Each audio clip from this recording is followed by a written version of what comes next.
Here's the brief. News from the world over this week. Pope Francis has denounced the brutal slaying of a Jesuit priest in Syria.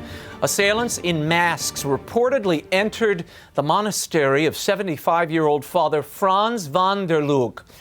They beat the priest, then executed him with 2 bullets to the head. A motive is not known, and no group has claimed responsibility. Father van der Lug lived and remained in homes, caring for the few Christians who had not fled the besieged city. Earlier this year, he issued an international appeal to help Christians and Muslims suffering from constant shelling there. Pope Francis told his Wednesday audience that the killing filled him with profound pain and reminded him of the many who are suffering and dying in that martyred country. And the persecution of Christians continues in Africa. Militants on Saturday abducted 2 Italian priests and a nun working as missionaries near the Cameroon-Nigerian border. Father Gian Antonio Allegri and Gianpaolo Marta can be seen here on the far left and right, respectively. The nun is an 80-year-old Canadian. Jihadist group Boko Haram is suspected. Their whereabouts are unknown. And the former spiritual leader of the church in Iraq died this week, Cardinal Emmanuel Deli, who led the Chaldean Catholic Church of Babylon from 2003 to 2012, passed away at a San Diego hospital. He was 87. Appointed just months after the fall of Saddam Hussein, Cardinal Deli shepherded the faithful during a time of great turmoil.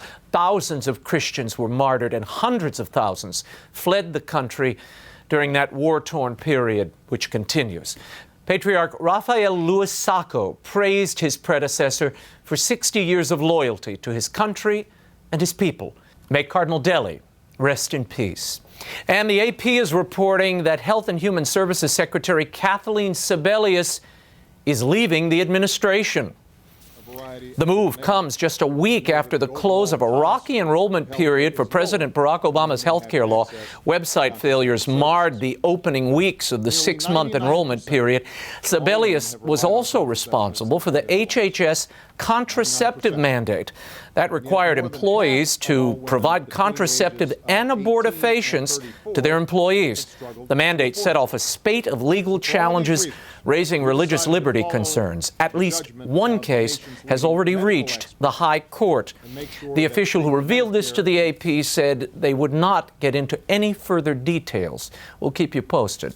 And Cardinal Francis George of Chicago announced this week that he will not travel to Rome for the canonizations of Pope John the 23rd and John Paul II later this month. Cardinal George is undergoing chemotherapy for kidney cancer. Per his doctor's orders, he will remain at home. The Cardinal told the Chicago Tribune that he has suggested that the Vatican begin the search for his successor. Given his state of health, Cardinal George said it's a good idea to start the process. Cardinal George will preside at Holy Week services in Chicago, but he'll avoid public contact for fear of contracting an infection. We wish Cardinal George all the best, and our prayers go out to him. And be sure to tune in for complete coverage of the canonizations of Blessed John the 23rd and John Paul II. Yours truly will be in Rome live to anchor our coverage of this historic occasion. EWTN's coverage begins Friday, April 25th. The Mass of Canonization will carry live on Sunday the 27th. Go to EWTN.com for times and details. And there's a new debate about a papyrus fragment that some claim is proof that Jesus had a wife. After being widely panned as a fraud, scientists this week at Harvard University and MIT announced that they believe the papyrus, which is about the size of a business card, is similar to other papyri created between the 4th and 8th centuries. The controversial fragment reads in part, "Jesus said to them, 'My wife,' and then the script is cut off."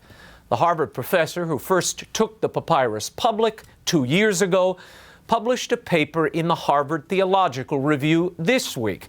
In it, she makes no claim that the artifact is proof that Jesus was married. The fragment remains shrouded in doubt. Its history is unknown. The gross grammatical errors of the writing point to a forgery, And some scholars suggest it may actually read, Jesus said to them, "My bride," meaning the church. A Brown University Egyptologist says the document seems ripe for a Monty Python sketch and is a fake. He suggests that the writing on the fragment appears to be taken straight from the heretical Gospel of Thomas, discovered in 1945. The Vatican has already dismissed the papyrus as most likely a modern forgery. And the Vatican is conducting a full investigation into charges of sexual misconduct by clergy in the Archdiocese of Edinburgh in Scotland. Cardinal Keith O'Brien stepped down as Archbishop there after admitting to sexual misconduct in February. 3 men, 2 priests, and a former seminarian had accused the cardinal of making sexual advances. Other charges of misconduct have also surfaced. The Edinburgh investigation will be conducted by Bishop Charles Schiciluna, an auxiliary of Malta. He previously served as the Vatican's chief prosecutor for clerical abuse, leading the investigation of Legionnaires of Christ founder, the late Father Marcial Maciel. The National Catholic Reporter obtained a copy of the investigation announcement by the current Archbishop of Edinburgh. After a decade of decline, the number of stay-at-home moms is on the rise in America. According to the Pew Research Center, the number of women who stayed home had steadily dropped for decades, bottoming out at 23% in 1999. But by 2012, that figure had jumped back up to nearly 30%. The stagnant economy is believed to have played a role. Among the women who stay home, 85% said the primary reason was to care for their children. And Atlanta Archbishop Wilton Gregory announced this past weekend that his newly built multi-million-dollar residence in Buckhead will now be sold. As reported here last week, the 6,000 square feet home was a cause of controversy among some of the faithful in Atlanta, who felt it was a lavish expenditure. Archbishop Gregory apologized for the construction and said the proceeds from the sale would be invested into the needs of the Catholic community, end quote.